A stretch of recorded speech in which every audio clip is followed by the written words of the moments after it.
Bom dia, meu nome é Eduard Hosp Porto. Eu gostaria de relatar-lhes minhas vivências e experiências com os atuais e, para mim, falsos videntes e convocados, para que sirva de alerta e reflexão àqueles que desejam realmente aprofundar-se na mensagem. Em meados de 1998 e 99, eu entrei em contato com adeptos da Mensagem do Grau ligados ao movimento internacional do Grau da Alemanha, que também haviam reconhecido que a única mensagem do Grau é a Mensagem do Grau publicada pelo Senhor em 1931, ou seja, que não tinha sido ele que fizera as adulterações efetuadas nas dissertações da mensagem e das ressonâncias, bem como de tudo mais que ele escreveu. Assim, tive acesso a muitos escritos antigos que as organizações mantinham ocultos. Em 1991, por exemplo, quando estive na montanha, o dirigente de lá me perguntou se eu conseguia entender a dissertação que fora lida na devoção, pois aquela dissertação só podia ser lida lá, em nenhum outro lugar. Mas não foi só isso. Tive também experiências muito desagradáveis, mas as considero muito importantes neste contexto. Em dado momento, chegou aos meus ouvidos a informação de que um vidente alemão dizia que recebia mensagens da luz e que profetizava que o Senhor havia reencarnado e que se encontrava na Alemanha para finalizar sua obra. Os argumentos de alguns adeptos da mensagem do Grau eram tão veementes e incisivos que considerei a possibilidade dessas informações serem verdadeiras. Eram tantas coisas que estavam ainda por se realizar, pelo menos é o que eu esperava naquela época. E o grande falhar dos convocados? Resolvi então ir com minha mãe e esposa para a Alemanha, para averiguar os fatos. Fomos para Nuremberg, a cidade do Sr. Petera, o suposto Aptroschin reencarnado. No hotel, aguardamos a visita dele. Quando ele foi anunciado na recepção, saímos do quarto e descemos. Quando o vi em pé na recepção, minha intuição gritou: "Este não pode ser o Filho do Homem."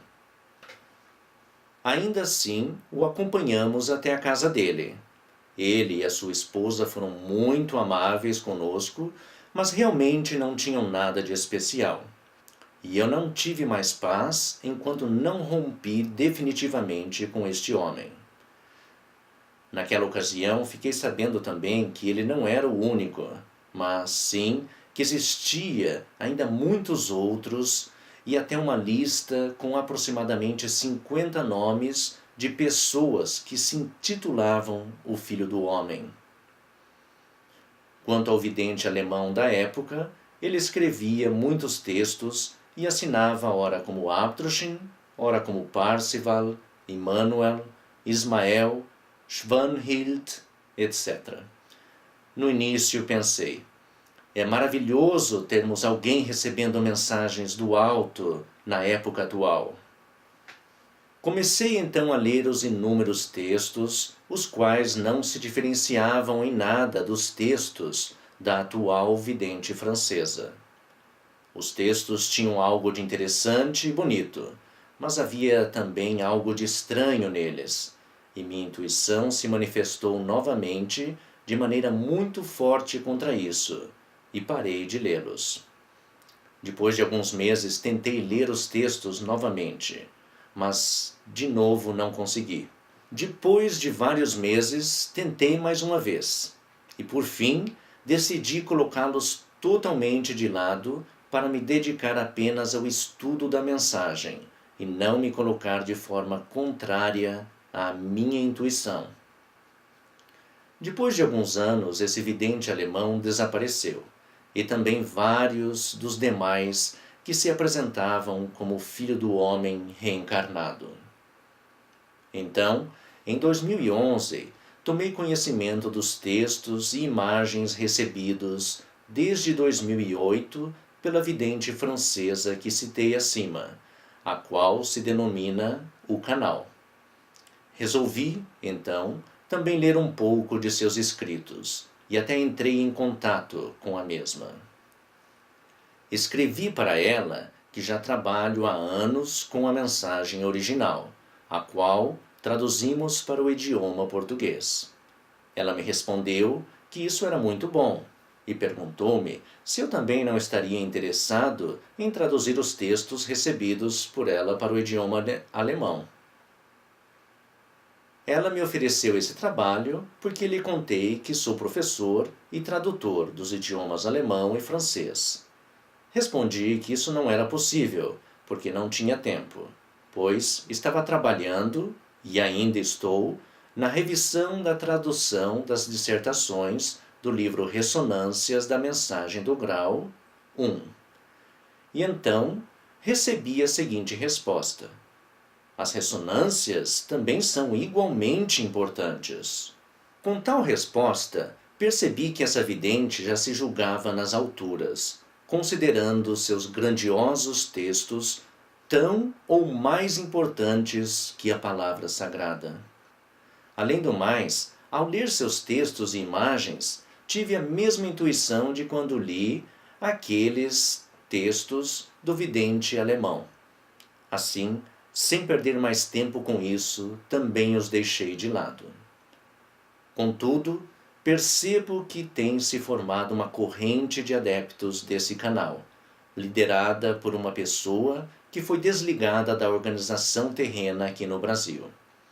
E por isso, senti a necessidade de passar adiante minhas vivências e experiências com relação a esses falsos videntes. Em julho deste ano, conversei com um amigo da França e perguntei-lhe a respeito dessa vidente francesa. Exponho aqui um resumo da nossa conversa. Você já leu os textos dessa vidente da França? Durante mais ou menos 3 anos eu estudei esses textos. E qual a sua experiência a respeito?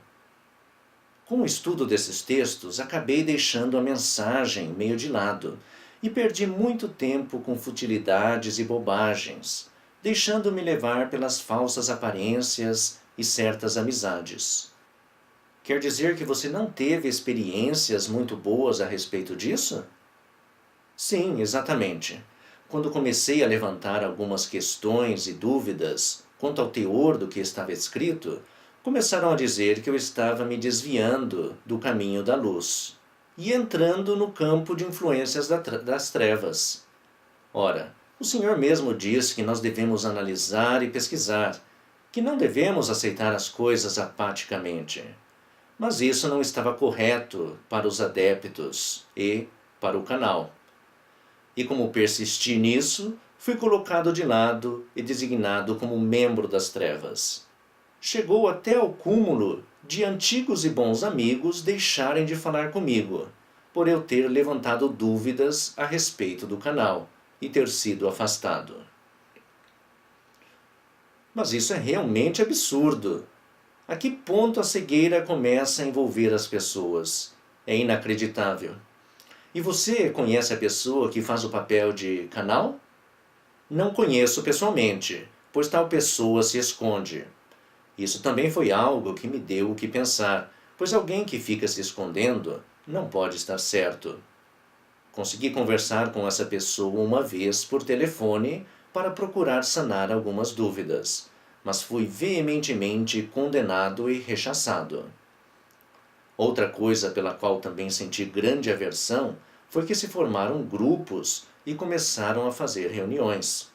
E nessas reuniões, cada dia uma pessoa deveria falar sobre os podres ou da vida de uma outra pessoa não presente.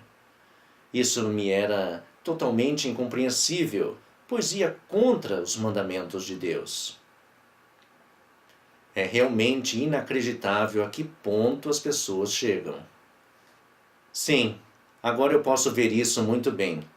E mesmo se uma coisa possui 90% de verdade e 10% não, devemos rejeitá-la. Sim, é verdade, pois esses 10% vão nos desviando aos poucos do caminho sem que o percebamos. Seria possível que tal pessoa também esteja preparando alguém para que possa surgir como Aptrosh reencarnado? É possível. Fim do diálogo. Quando eu vi e li esses textos, também me lembrei de uma passagem da dissertação A Moderna Ciência do Espírito, a qual, penso, devemos ter em mente em relação a esses textos.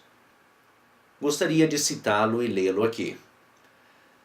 Não apenas as trevas, sempre atentas, utilizam habilmente o nome, a fim de dar às mensagens enganadoras um aspecto o mais acreditável possível, adquirindo assim a confiança das pessoas indagadoras, mas vai até mesmo ao ponto de um elemento escuro se imiscuir numa frase iniciada pelo amigo real, terminando-a intencionalmente de modo falso. Sucede então o fato pouco conhecido de, na transmissão de uma frase simples e ininterrupta, haver dois implicados. Primeiro, o autêntico amigo, talvez bem claro, portanto mais puro, e depois um mais obscuro, mal intencionado, sem que o indagador perceba algo disso. Fim da citação. Espero ter contribuído um pouco com minhas experiências para uma reflexão mais profunda e maior cautela em relação a esses textos.